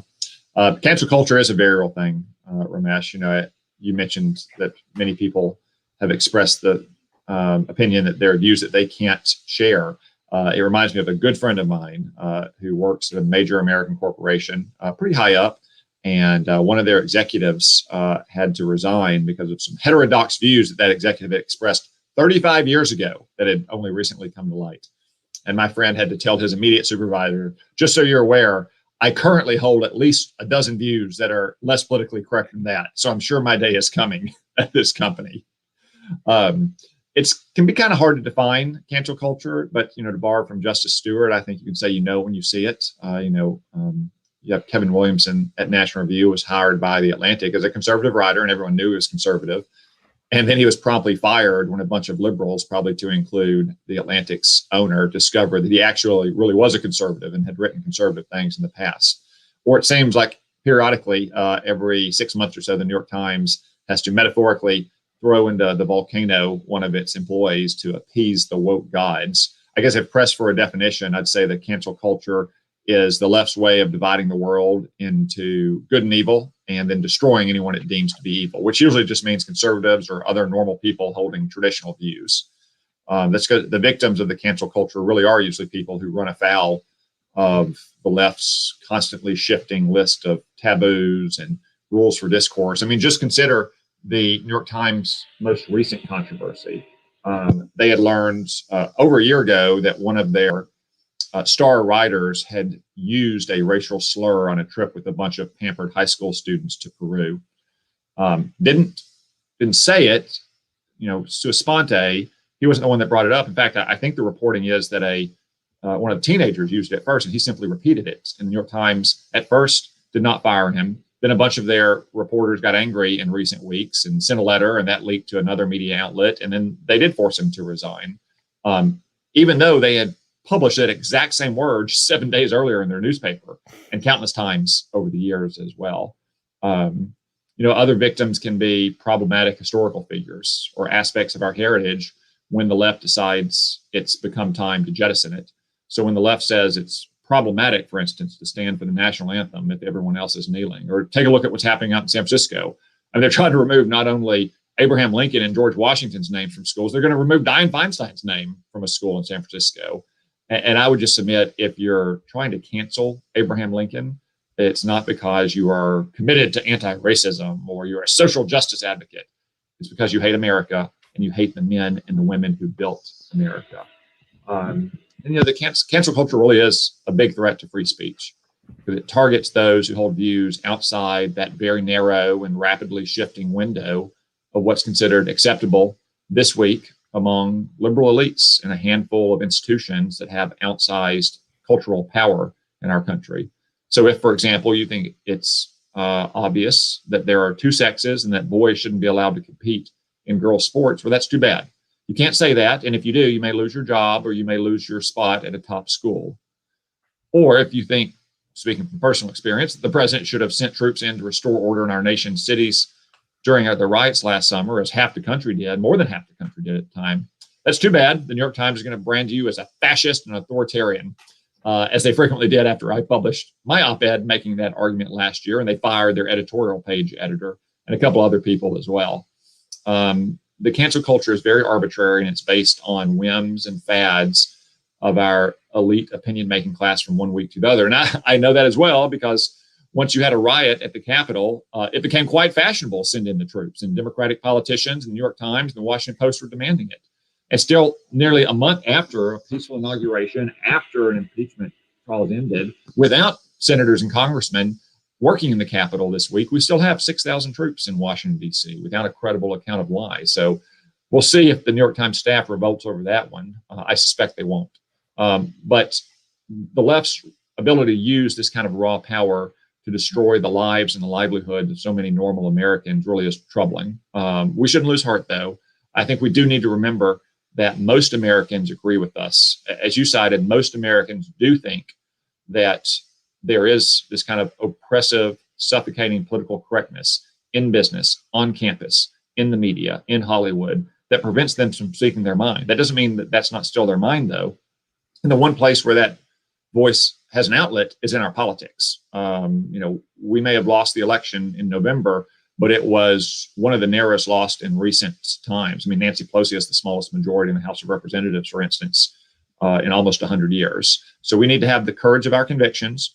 We need to stand up and call out this kind of foolishness when we see it. We need to defend everyone who the left comes from, even if we don't always agree with their opinion, but to defend their right to speak their mind and to defend themselves, whether it's Brett Kavanaugh or Tucker Carlson or a high school kid that gets attacked by CNN when he comes to Washington. And I think most of all, we just need to keep standing up for our conservative principles, which again are common sense principles and which have the support of tens of millions of Americans out there. Thank you, Senator. I just checked on that article you wrote in June of last year in the New York Times, and it's still at the top of it got appended a note from the Times basically apologizing for having run it and saying, I almost laughed out loud when I saw the part of it where they complain that it was had an unduly harsh tone, which, as we know, is something the Times always avoids when talking about politics. A couple things about that episode that struck me, and I'd be curious about your thoughts on it. One is the insistence that words were making people unsafe. There were Times reporters who said, Senator Cotton's op-ed makes us unsafe, where speech becomes somehow violence. And two was the hypocrisy of it, since the Times has had no problems running op-eds taking the Communist Party line in China with respect to the repression in Hong Kong, for example, which would seem like it makes people unsafe. And then last, does it bespeak a certain weakness of these institutions that are under the control of the left, in that the mob is inside the building, right? I mean, you've got managements that are incapable of resisting the most woke members of their staffs. And I wonder if that suggests there's a certain kind of weakness or rot in these institutions. Yeah, very much so, Ramesh. You see that at the New York Times. I think it is run by a woke child mob of their own employees. And every year it gets worse, because every year you get a new class of college graduates who are coming out of some of the most elite and prestigious institutions in the country, where they were probably the managing editor of their campus newspaper and going to work for the New York Times as an intern or a blogger or what have you, and getting promoted through the ranks. And it's like the frog getting boiled slowly in the proverbial pot. 15 or 20 years ago, it may not have made that much of a difference, but it does now. And I think there's a real division inside organizations like the New York Times of older employees, say over the age of 40, over the age of 45, very much liberals, don't get me wrong, but still more classical liberals, had in their views on these opinions of, like, say, John Stuart Mill, for instance, about airing more opinions, where you don't like Tom Cotton's op-ed, let's write an op-ed or run an op-ed to the contrary, as opposed to these social justice warriors that have been turned out by these hollowed out colleges, speaking about hollowed out institutions, to use phrases like, your words are violence or silence is violence. Of course, words aren't violence. Violence is violence. And if you disagree with someone, you should come back with better words and better arguments. But that's the mindset that they've been taught in so many places, a kind of safetyism, that they can never have a harsh word uttered, or they can't have an idea with which they disagree. I think it's true in a lot of the big tech firms out in Silicon Valley as well. Many of their founders and senior leaders are kind of center left, but mostly techno-libertarians. And that was the prevailing ethos in Silicon Valley for much of the 90s and 2000s. But again, as more and more classes of graduates from Stanford and Berkeley and the rest have been turned out and gone to Silicon Valley, they've really been faced by a woke mob of their own employees. I mean, look at people like the CEO, I think it was of Mozilla, who lost his job because he gave $1,000 to the same-sex marriage referendum in 2008, which, by the way, passed with a majority of California voters. At the New York Times, you have it at leadership itself. The Sulzberger that's running the Times now, I think, is 39 or 40. I don't know which one it is, pinch or punch, or maybe I should call him push, since he's such a pushover from his own employees. And that's what I saw last summer in my experience as well. I can tell you, we went through the exact same ordinary editing process. They reviewed the editorial. We had a couple passbacks. They were pleased with the argument. As I said, it was supported by a majority of Americans at the time, and the argument is supported by the New York Times and other liberal institutions after the riot on Capitol Hill. But immediately upon its publication, you had a concerted effort through Slack channels in the New York Times newsroom of its young, woke child mob journalists trying to come together with the phrase that they think is going to be the strongest argument. And I guess it was, this makes me feel endangered, or this makes me feel unsafe at the workplace, which a stronger leader than Push Sulzberger obviously would have just rejected out of hand and told them all that if they didn't like working at the Times, they could go work somewhere else. And there were another 20 kids just like them that would be desperate for their job and probably do it just as well. When I think what we learned last summer is that when protests led to violence or turned violent, that was a form of expression. And when you criticized it, that was a form of violence. So the categories here are pretty fluid. You've mentioned some of the campuses, and I wonder, is that the origin here? Is that where this is radiating from? Because we've always had, or at least for a long time, we've had at least a strain of liberal intolerance. Before either one of us was born, conservative opinions were being described as a kind of mental disorder, by Richard Hofstadter or the psychiatrists who were diagnosing Barry Goldwater. But of course, it has gotten worse. Do we think that the campus is really the problem here, that it starts there, and then as the graduates come out, so that it infects other institutions? Yeah, I think so, Ramesh. At my age, at your age, if you were conservative on campus as I was, and I think you were as well, like I always knew that I was in a minority, but I would say it was kind of a hearty, cheerful minority, like a merry band of contrarians who loved to puncture conventional wisdom, whether it was in the classroom or the dorm room or the cafeteria, what have you. Suffice it to say, that's not what conservative students tell me these days, outside of a handful of institutions like, say, Hillsdale College. And as you have more and more students who are indoctrinated in things like critical race theory or critical gender theory, ideas that are fundamentally antithetical to the central premise of the Declaration, that we're all created equal and that what matters about us is our character and our actions and our ideas, not the color of our skin. They go into the workplace. They're not used to being challenged. They're not used to having their ideas rejected as false, if they are in fact false. I remember when I was in law school, I was a resident assistant at a time when Larry Summers was the university president. And he told a bunch of the RAs that we needed to remember as we were dealing with these 18-year-old freshmen. They were all very bright. They all done very well in high school. In many cases, they probably hadn't been challenged. And they needed to understand that not every human opinion what was the truth or entitled to equal respect simply because it had a human author. Now, Larry Summers had his own near experience with cancel culture, which is why he left that job. But imagine a university president saying something like that today to his RAs or to his teaching fellows. He probably would be immediately fired as soon as that was leaked to the student paper. Right. So you mentioned the sort of the trickiness of defining cancel culture. And I think partly that's related to the fact that sometimes, one does need to draw a line, and there are standards. While recognizing the difficulty of making a definition, how should we think about this question? Because presumably, we wouldn't say that just anybody, like if assuming there still is an American Nazi Party, that its head should not be invited to campus to speak.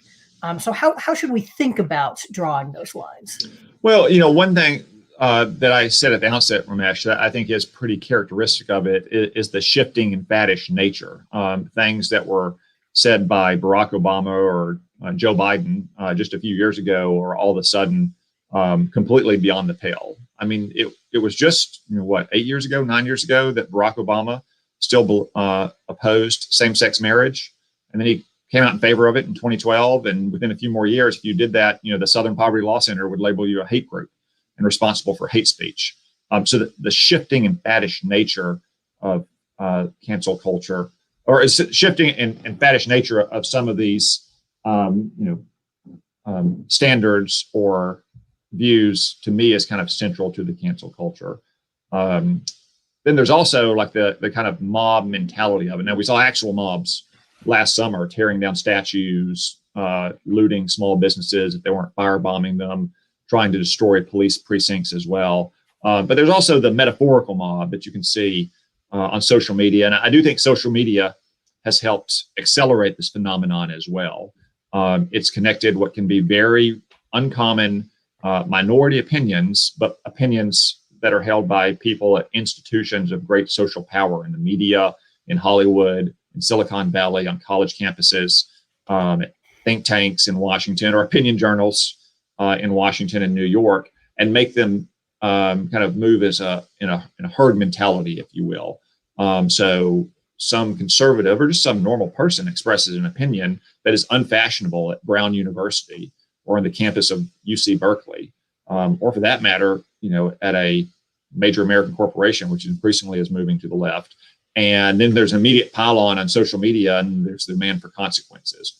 When those views are minority views, it's just that social media helps amplify that metaphorical mob mentality, and also kind of moves people who hold these shifting faddish views in along more of a herd mentality as well.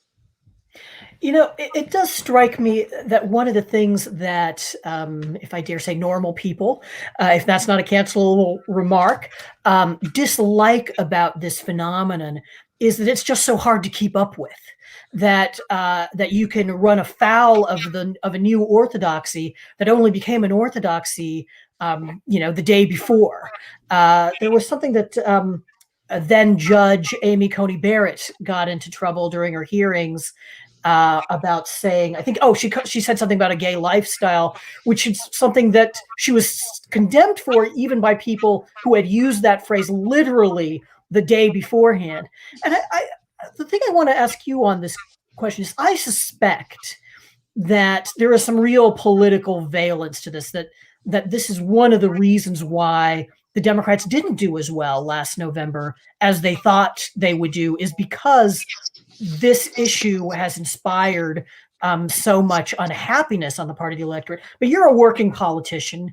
You just had an election, if I'm remembering the timing correctly. Is that your sense as well? Or is this something that is more of concern to people like me who talk for a living? No, very much so. I mean, the idea of, wokeness or being woke is probably relatively limited to kind of elite center-right opinion makers as well. But if you take a step back from that and you just think about it in terms of political correctness, I think that is one reason why we had a good election last year, better than expected, certainly. And it was central to Donald Trump's success in 2016, that he expressed some pretty simple opinions that that a majority of Americans supported, that weren't very commonly said because of political correctness. I remember very early in this campaign, the summer of 2015, talking to your kind of classic country club, Chamber of Commerce, center-right Republican in Arkansas. And I said, yeah, I think one of the reasons that Donald Trump is doing well right now is that he says things that a lot of people in Arkansas think, or that they think, and they may be afraid to say sometimes, or they don't hear other politicians saying it. And again, this very kind of classical country club Republican said, well, Tom, I got to tell you, he says a lot of things that I think, and sometimes I don't feel comfortable saying them.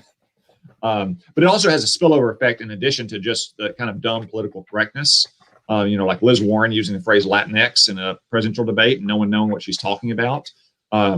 Think about last January, when I was sounding the alarm during the impeachment trial about this unknown novel coronavirus coming out of Wuhan. I was urging the president and his team for a week to take down flights from China. They finally did at the end of January. And what did Joe Biden accuse him of? Xenophobia, nativism. So it has actual concrete policy impacts as well, in that are very unpopular. Like, look at the distribution of the vaccine for the coronavirus now. In some jurisdictions, they'd rather waste a vaccine than have it go to too many white people, as opposed to just trying to get as many vaccine into the arms of as many Americans they can, no matter what their race is, no matter if they're wealthy or poor, no matter what zip code they live in. So in addition to the kind of dumb political correctness that the cancel culture can breed, I think it also breeds some really dumb and unpopular policies as well. So political correctness, cancel culture, all these phenomena, this kind of liberal intolerance, or mostly liberal intolerance, I guess, it seems to have been rising regardless of which party is in power. So it rose, particularly in Obama's second term, and it rose and it became a bigger phenomenon under President Trump as well, which makes me wonder, is there anything that political leaders can do about it, given that, as we both agree, it seems to be an important political issue? So I think there's reason why. I think you're right about that, Ramesh. It especially seemed to accelerate in the second Obama term. And I think part of that is just because President Obama began to let his true colors fly. There's a great account in, I think it's either David Plouffe's memoir or David Axelrod's memoir, about sitting down with President Obama in the White House early in 2011 and talked about his reelection campaign. And he had brought a legal pad with all the things he wanted to pursue.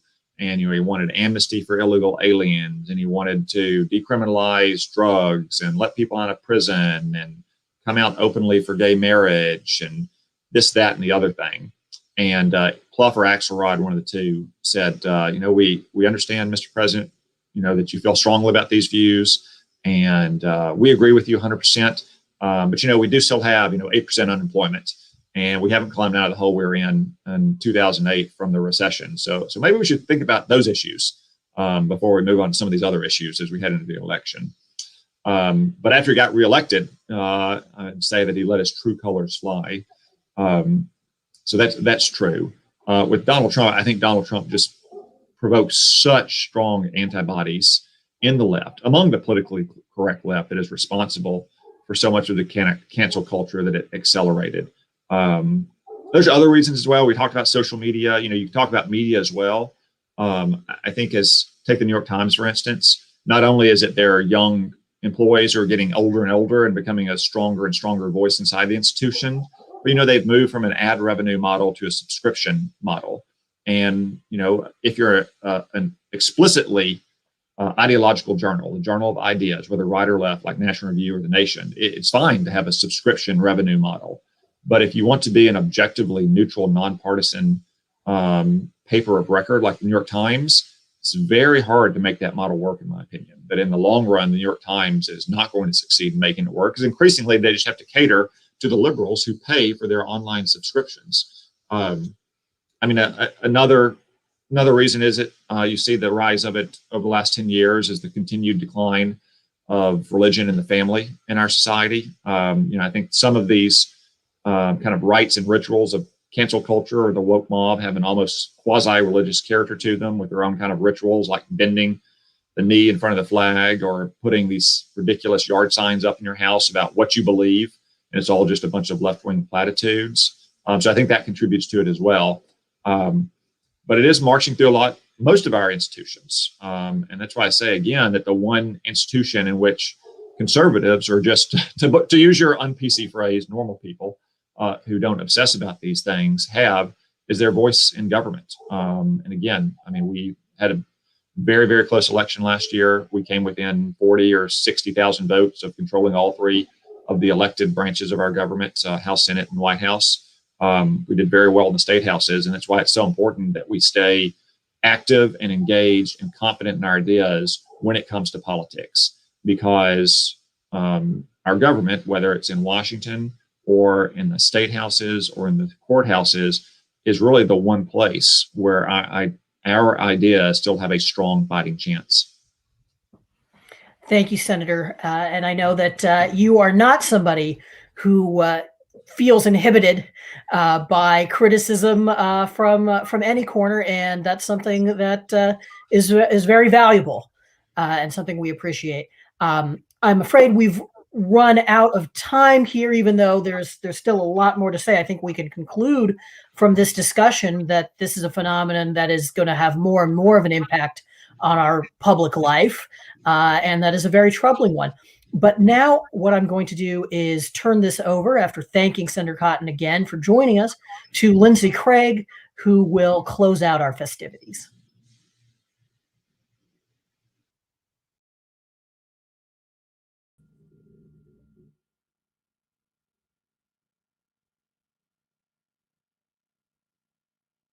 Well, that was a fantastic program, and thank you so much to all of our participants. It is really, really wonderful to know that we have some very level-headed and forward-looking freedom fighters working for us in Washington, and all of the NRI fellows and National Review writers who are covering them. Thank you so much. And I'm so pleased that Rich was able to give a dynamic presentation, as he said. It's not like he's standing up at a podium doing this virtually, but it was excellent. And so I really appreciate all of the work that he put into that. I just want to repeat what I had said at the top here, that over the last several months, we have watched with alarm as radical progressivism has become increasingly mainstream. And so many of our speakers here tonight spoke to that same alarm that they have. This is really a very serious inflection point for our nation. And with the enemies of freedom on the march, as I like to say, we know that National Review Institute has a role to play in bringing conservatives together, strengthening our movement, and pushing back against the leftist orthodoxies that are now in ascendance. So we thank you so much for joining us this evening. And we want you all to know that Sullivan's Law, which reads ad-libbing, an organization that is not explicitly dedicated to the right will ultimately move to the left. But we want you to know that that is not us, and that we are committed to these principles and making sure that National Review and its wonderful writers continue to write, and that on the Institute side, we can continue to bring you programs like this. So we encourage you, if you're not yet a member of National Review Institute's 1955 Society, to join us in this fight so we can continue to bring you this great programming and support the great writers at National Review. Thank you all, and have a good night.